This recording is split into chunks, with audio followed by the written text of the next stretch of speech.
Sure, sure. Maybe until you find it, Lucy, one I'll question. flip through it again Yeah, very quickly. I'm going to talk about the pastoral care. Well, I was just getting to that. One sec.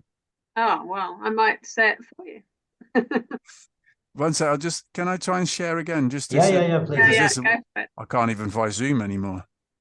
Maybe, Lucy, one question comes to my mind. What's the level of English kids supposed to have?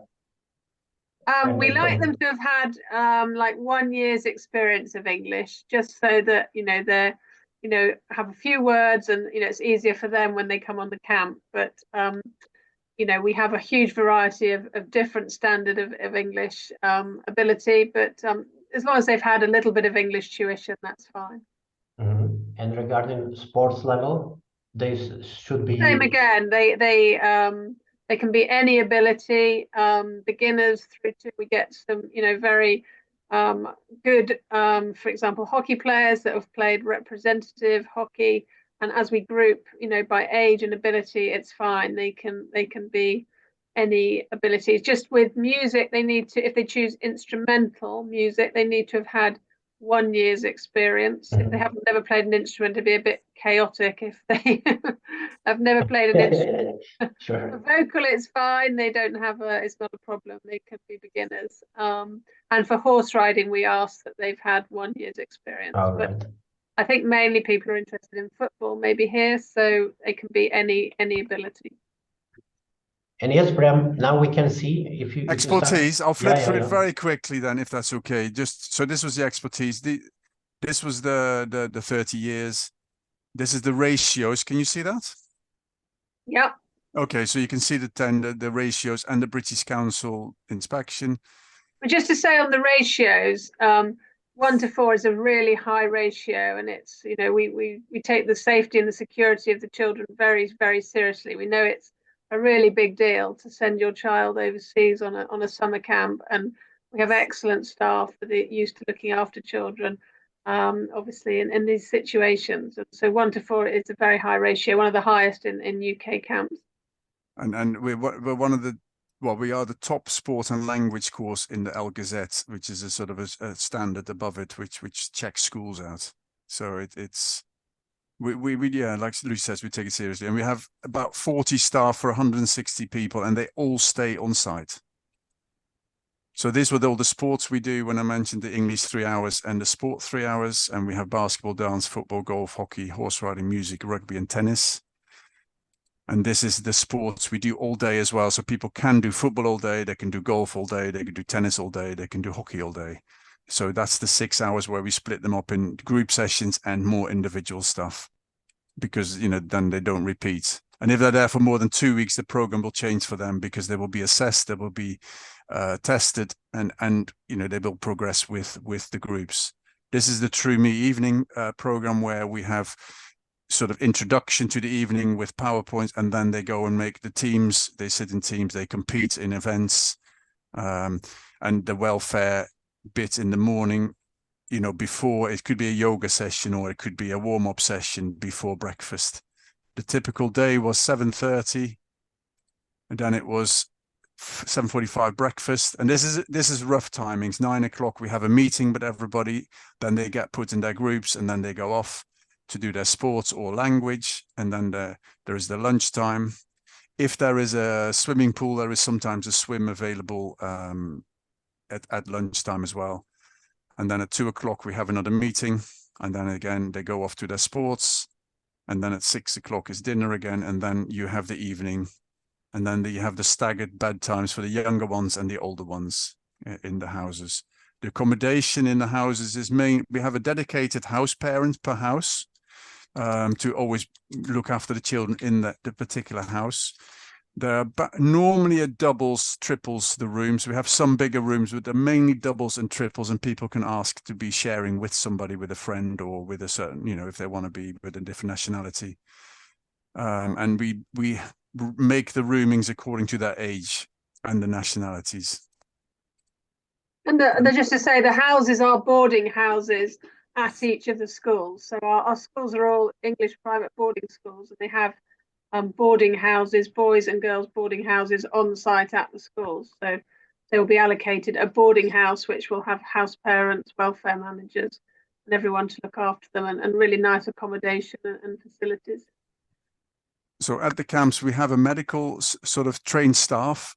You're also able to talk to the medical team before your arrival. If your children have any sort of medical issues you're worried about, we should be worried about them as well then, and we should find out and make, what we try and do is with people that have medical issues like diabetes or asthma, we try and make a care plan, so we know that in case of a scenario, something happening, we know what we're meant to be doing and we're ready to do it.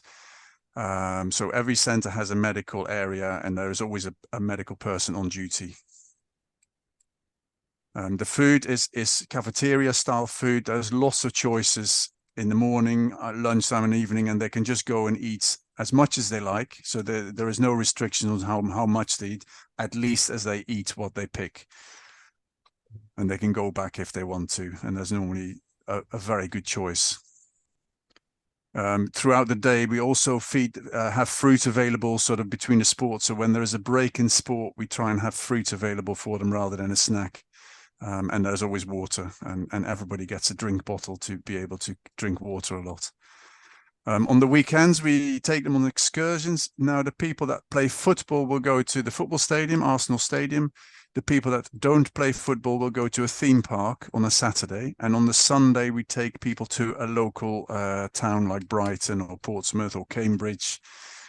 We don't tend to do London, but if people insist on going to London for a trip, then we can sort of look at making small groups and taking them there. Bram, can I just like a bit more about the Arsenal? So yeah. I did the Arsenal tour last summer, and it's fantastic. It's a really, really good tour. In fact, I think it's won tourist award. I think it's one of the top tourist awards in the UK. So it's a really good behind the scenes tour of the Arsenal Stadium. You go right behind the scenes, you go into the first team changing room, you go into the gym, you go into the weights area, you go into the manager's office. It's really excellent. The hospitality areas right by the side of the pitch. It's a really fascinating trip. And then you also can go to the museum and also the store, where they always want to obviously spend some money and buy an Arsenal shirt. But it's a really good trip. And everybody on the course of Arsenal does get a sort of an Arsenal football development shirt. Yeah. The schools are positioned sort of, if this is London, Stansted Airport, Heathrow and Gatwick are the main airports, obviously, for people arriving normally. Oundle is close to Cambridge and Stansted, and close to the Arsenal Stadium as well, in a way. And then there is Seaford, Worth, and Ardingly are very close, sort of, to Gatwick and south of London. We pick up basically from airports. We have people at airports. So I'll just go through the schools quickly, actually. So Ardingly School, I mean, they're all beautiful schools and they've got great facilities. At Ardingly, it's football only. That's the only school where we're doing just football, and it's going to be a football camp where they're literally playing football all the time and do language. But there will be also quite a few British children on this one that will play football, but it's only for 9 to 14-year-olds. And it'll be a small camp of 60 children. It's also the only place where we teach, we'll coach girls separately from the boys, whereas all the other camps will have football with girls and boys mixing in the same groups, because we do everything by ability, not by age necessarily in that respect. Then the facilities at Ardingly look like something like this. This gives you a bit of an impression of the school. And then you have Worth, the same thing, where lots of sports are there. And again, football is a major one. But this is the school from an air. It's in the countryside, very close to Gatwick. This is the sort of the feeling of the school, of the boarding houses, of the teaching block, of the football pitches. And then you have Oundle.